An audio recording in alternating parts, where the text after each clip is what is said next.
কুরবানি যারা দিব বা ওরা গোস্ত খাইবো কিন্তু আশপাশে খাইবো না, এটা আমরা আগে খুঁজা যাচাই করে তারপরে বাড়ি বাড়ি পৌঁছায় দেওয়া দিয়েছে। কুরবানি এলাকার উত্তম। আসসালামু আলাইকুম দর্শক, তো আজকে আপনারা দেখতেছেন কোরবানির মাংস আমরা ছিলতাছি। তো আমি একজন ভাইয়ের কাছে একটা প্রশ্ন করব, যে প্রশ্নটা হলো যে কুরবানি দেওয়া হয়, তো এই মাংসটা কিভাবে বন্ডক করা হয়? তো ভাই কেমন আছেন?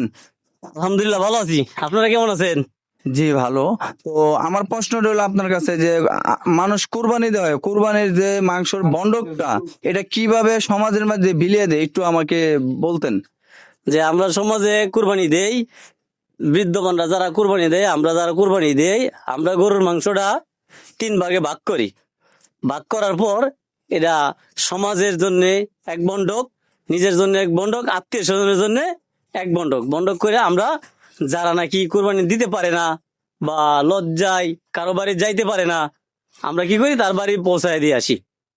এটা হচ্ছে কুরবানির একটা ঐতিহ্য বা নিয়ম।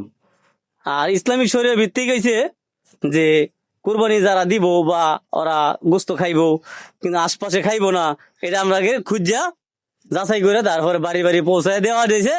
কুরবানি এলাকার উত্তম। আর যারা উপস্থিত থাকবো এরা তো পাবেই, এটা হচ্ছে হিসাব আলাদা। আর যারা উপস্থিত থাকবে না, এটা আমরা দায়িত্ব হিসাবে আমরা যা যা পৌঁছায় দিয়ে আসবো। এটা হচ্ছে কুরবানির একটা মেন নিয়ম। মানে গ্রাম অঞ্চলের যে একটা নিয়ম আছে, সামাজিক ভাবে যে একটা নিয়ম আছে, এই নিয়ম আর হাদিস অনুযায়ী যে নিয়ম আছে, এই নিয়মের কথা মানে হচ্ছে ভিন্ন। যাই হোক দর্শক, ভিডিওটি বেশি বেশি শেয়ার দিবেন, কারণ এই কথাটা অন্যজন শুনলে আশা করি ভালো হবে। আল্লাহ হাফেজ।